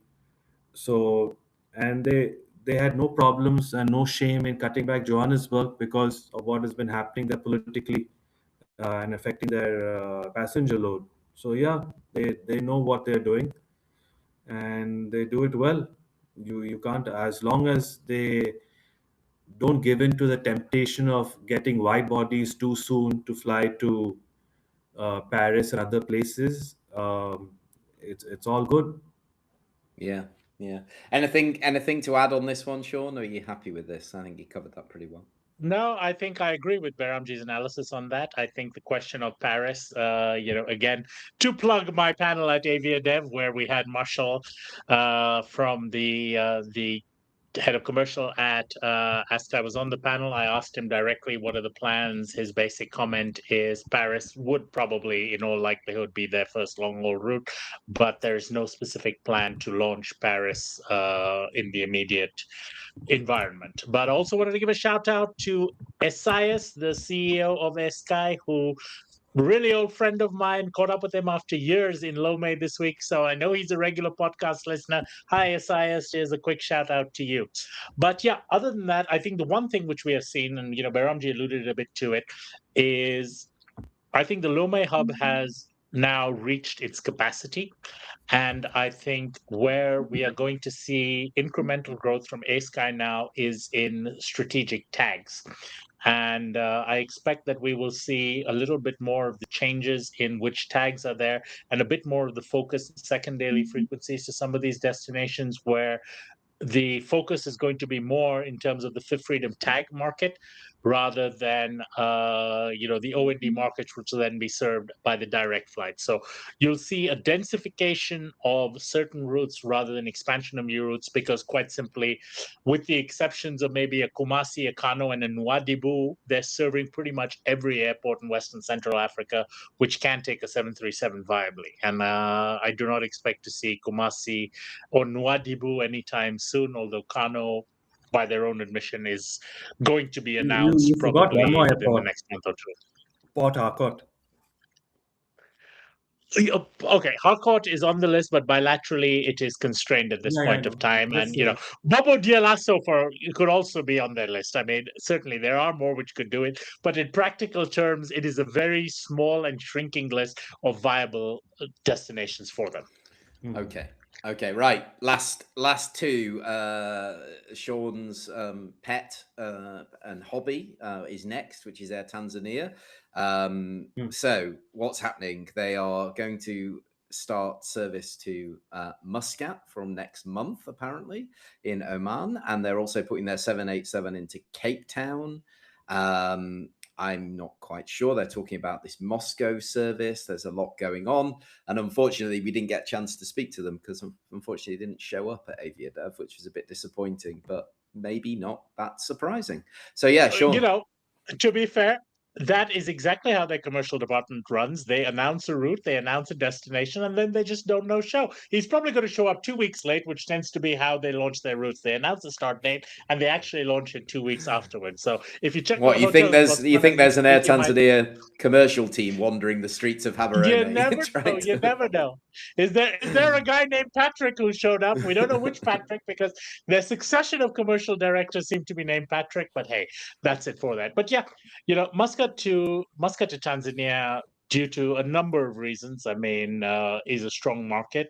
They can't go wrong. I believe it's due to start with an A220, so look, it's as low risk as you can get. Good move for a change. They'll find a way to screw it up in practice. They'll probably run it like one way, not via Zanzibar, but via Pemba Island, and with a Dash 8 connection. They'll find something to screw it up because they're at Tanzania, and that's what they do.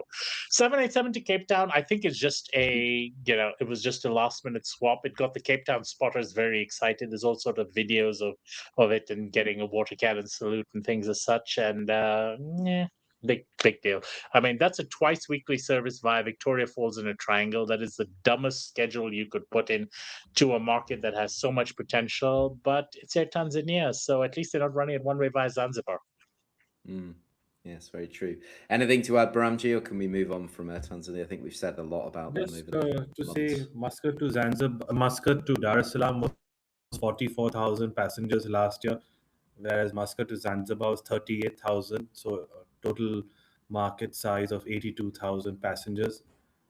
Historically, Oman and Tanzania share a lot of links for the last 200 years. A mixture Zanzibar of was the labor. capital, right? Zanzibar was the capital of Oman. So the volume is there. They will take away a lot of traffic from Ethiopian Airlines for sure. Oman Air currently flies the route. So let's see. As Sean said, they've done the right Oman Air move by used to putting fly it. double daily. Yeah, they used to fly double daily. So yeah, that's because they wanted feed for their network also. Hence, yeah. But yeah, like Sean said, it's a low risk move with the 220, but knowing their commercial acumen, they'll find some way to mess it up, unfortunately. So let's see. Right. Yeah, let's see. Right. Okay. Last one, which is all about the German link and the European link to Namibia. So we just had announced that Discover are going to increase services to Windhoek from Munich by an extra 2 flights a week. So that will be 12 frequencies a week from Germany, from Frankfurt and Munich together.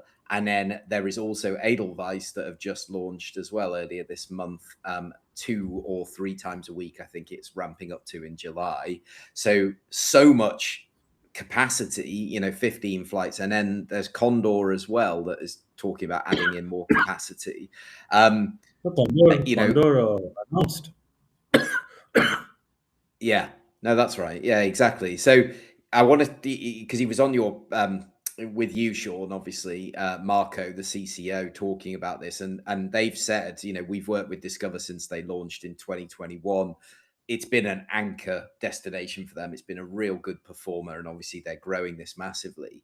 And maybe it shows that, is there a case for a national airline in Namibia? Do you need it when you've got this kind of feed? Maybe that's not the question today. That will be a great debating point, but so much capacity going in there that's going to support this incredible, destination if you've got this many wide body aircraft coming in and out of the country. I want to say something that I've mentioned in previous podcasts, and it's just a numbers analysis here. Namibia is unique among African markets in that virtually 90% of the traffic is north-south traffic rather than east-west. That means the Namibian market is less vulnerable to being taken over by the Middle Eastern carriers who specialize in east-west traffic. So the Middle Eastern carriers who've tried to go in there, like Qatar, have essentially left the market, because when so much of your demand is concentrated in Germany in particular, and there's very little demand to say the Chinas and the Indias, especially compared to other African markets, you cannot compete by getting people to do a 6-hour detour via the Middle East when the Germans can just come in with nonstop flights at a fraction of the cost and provide German service. So the Namibian market is very unique in that respect. I cannot see, as long as Discover is going to be in its current role, which is the leisure arm, the German leisure arm of the Lufthansa group, Namibia is the bread and butter market for it. Where do Germans go when they want to go south, well, they go to Namibia, and Discover is the way to fly it. So it makes sense that they're doubling down, and it makes sense that they're not that vulnerable to, other than obviously competition from Condor and other European potential operators doing it. There's not much vulnerability in that market. They can really defend their position against any newcomers who pop in there. Yeah, absolutely. Behramjee? I tend to disagree with this capacity expansion because, ironically, Condor announced Windhoek just yesterday from June 2027, and then just today, Discover announced adding 2 more flights a week. I think it's too much capacity added into the market, and it's obviously the Discover edition was basically a retaliatory move against Condor, no doubt about that, because it happened within 24 hours, more or less. And I feel now someone will blink, unfortunately, because there's just too much capacity. You can't justify 15 weekly non-stop flights from Namibia, from Windhoek to Germany. Plus, you have the Edelweiss 2 weekly flights on to Zurich. Zurich, yeah. And also we might get one more European carrier coming there soon. So I just feel that there's a bit too much capacity being dumped into that market right now, and who will suffer from a market share point of view would be probably Ethiopian, because they carried last year a lot of traffic to Germany, though they'll have to find some other markets to fill up that gap, because with Condor flying non-stop, that will take away a lot of the one-stop market via Addis Ababa. But just to let you know, Ethiopian's top 10 markets out of Windhoek in the last year were: number 1 was Frankfurt, number 2 Paris, then Milan, Brussels, Vienna, Rome, Moscow, London, Geneva, and Beijing, in that ranking order. Very European then. So. Yes. Just Like I Sean said, this correctly is a said, north-south. It is a north-south Yeah. market rather than an east-west market. And if you look at all the other capitals in the region in Southern Africa, there is no other one. I mean, if you look at all the destinations, maybe Maun maybe in that list as well for a north-south route.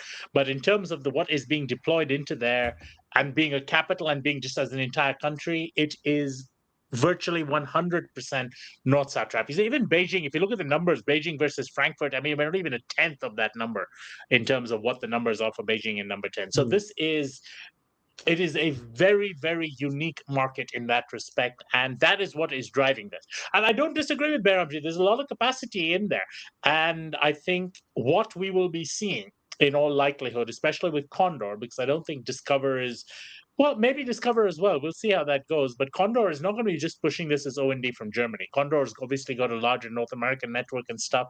And I think that they're going to try and probably push Namibia from the North American end as a potential, seasonal destination, given that we've seen increased interest in Southern Africa from North America as a tourism market. So I think that may be what's driving Condor's decisions to increase capacity, but we shall see. It's an interesting battleground to look at, and it's an interesting battleground where the Middle Eastern carriers are not even substitutes on the bench. They're just spectators for all practical purposes. Exactly. That's my feeling on this, is that yes, it's a lot of capacity, but they're owning that market, so they can do it. And I think, based on my conversations with the guys at Discover, every time they add more capacity, they're pleasantly surprised with the reaction. So they're like, well, let's see how far we can push this. And obviously a second point of departure being Munich rather than just Frankfurt now, you're getting a different part of the German market. And then they're obviously very close with all of the tour operators. There's cultural links, all the other things. So I'm they're not going to make bad decisions, and they've shown that the only route that they've started in Africa and pulled out of was Kruger, right? They were going to Kruger. But the thing is, Germany to Namibia last year was just over 100,000 passengers point to point. It's not a market that needs so much extra capacity.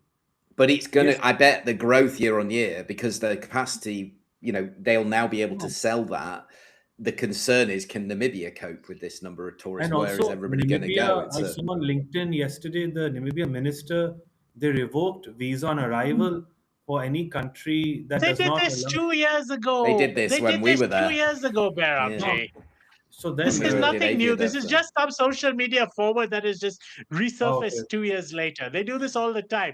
Yeah, Now, but I then- promise you, next week you're going to see the social media thing saying how the president has kicked all Americans out of the country and nationalized the mining industry. Because that also, like, literally, these happen every 3 months. You see, Namibia has done this. How wonderful. And a new this is national just carrier. Yeah, But we how need that easy one. is it for I'll Germans? leave that part out of it. But how easy is it for Germans to get visas to Namibia? Like 3 days? Yeah, it's visa? easy. You land at the airport, you pay your money, and you walk through. It takes you 35 seconds. Oh, so then But it is visa on arrival. Yeah, but you have to pay, Yes. whereas you didn't have to pay. It was free okay. back 3 years ago. They put in a cost, Then but there's a cost, but it's Namibia easy. has quietly expanded their visa on arrival program to more destinations than when they had prior to when they had visa free for Europeans and Americans. So, India, for example, now gets visa on arrival in Namibia.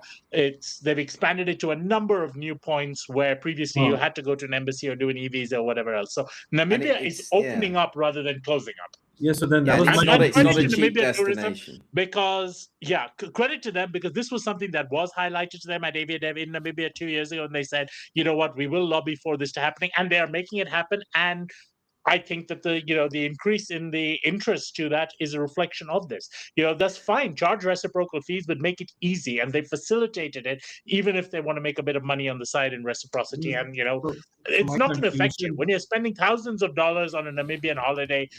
A few 50 euros on your visa is a rounding error.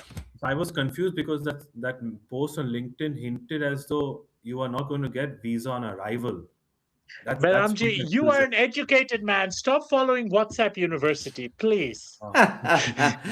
And absolutely, just to echo Sean's point before we close, Namibia have walked the walk. We hosted AviaDev there 2024. This year in Botswana, obviously it's a neighboring country. They had a Namib Sky Lounge, and we had the CEO Sebulon, we had the CMO Charmaine with us as well, and they were taking part actively, speaking to the airlines. And they're we've been trying for years to get more of these destination management organizations and tourist boards to come to AviaDev. Many seem to think it's still the job of the airport to have these conversations when it's their job, right? And also, most important, it's everybody's job. It is everybody's job. It is a team effort. And I think the ones who have been successful are the ones who have actually put together conglomerates, joint bids, some sort of working group between the airport and the tourism organization to put together the whole thing. Zanzibar did that. Botswana Air Access, Zambia Airlift, or whatever. No, it's called Air. It's called Air Access Zambia. No, I can't remember. Airlift Zambia. It's Airlift. Because Zambia, everyone was looking at it like, that. is this an airline? Is this a cargo airline? And they're like, no, it's actually it's actually where you find Tim Harris. and that's where we'll be going 9th to 11th of June 2027. That's where AviaDev is, hosted in beautiful Lusaka. Behramjee, final word to you. What do you got to say? If Condor has some problems filling up the Windhoek flight, I think they should look into a tag to Gaborone for some high yield safari tourism. They could tap into that. And both of you forgot to mention the most important new development in Namibia, which is it has the first beach-loving resident lion pride in Africa, as you all must have seen on CNN a couple of months ago, where they documented lions finally living on the beach and hunting seals. Amazing. Yeah, I've been to the seal colonies there, and it is the most amazing country. Like I loved my time in Namibia. So I would recommend everybody goes however you can get there. And obviously, these new routes are very much for the European market, but we've seen growth as well, through Airlink and Safair, etc. There is Condor, if they do a tag to Gaborone, they have some potential because it's but that's kind of wrong, right? You'd want to do a tag to Maun because there's no safari really in Gaborone. You want to go to the north, right? Which is what we went to Mokolodi. It wasn't too bad. We saw giraffe. It's not Okavango though. Yeah, but that airport cannot handle a wide body, right? I don't believe so, but I'm prepared to be corrected. I think ET, right. I think ET has put a 7.8 in there in the past, but it's Yeah, usually they fly the 7.3 max. Yeah. I've done it. I've been on that flight. Yeah, it was very good. And it stops in Ndola on the way back to Addis. That's what they do. So Ndola, yeah. Bulawayo, it depends on the day of the week. Oh, right. Well, it was Ndola when I went, which is a lovely new airport up in the north there in Simon Zambia. Wansa Kapwepwe International Airport in Ndola. Excellent. Right. Thank you so much. We've been done nearly 2 hours. So that is us for June. Can you believe? I think that's our first one, and we didn't talk about Ethiopian Airlines. How about that? It wasn't one of our topics. That's the first time. And you know surely. What? Ethiopian has not done anything new this month. We managed to capture the Mauritius last month. When are we going to know about what's happening with the leadership? When are we going to know? So the successor will be anointed at the next board meeting, and the board meeting, is anytime. I mean, I don't know their schedule on this, but we shall see. I think the decision is pretty much made by all practical accounts. We've seen who was in their delegation to IATA, and everything is being put in place for a smooth handover. So I wish the best to Ato Lema and to Ato Mesfin in his long overdue retirement. I mean, how Mesfin just keeps going like the Energizer Bunny, I do not know, but it would be he needs to take a rest and not go off and take on like 10 other new challenges.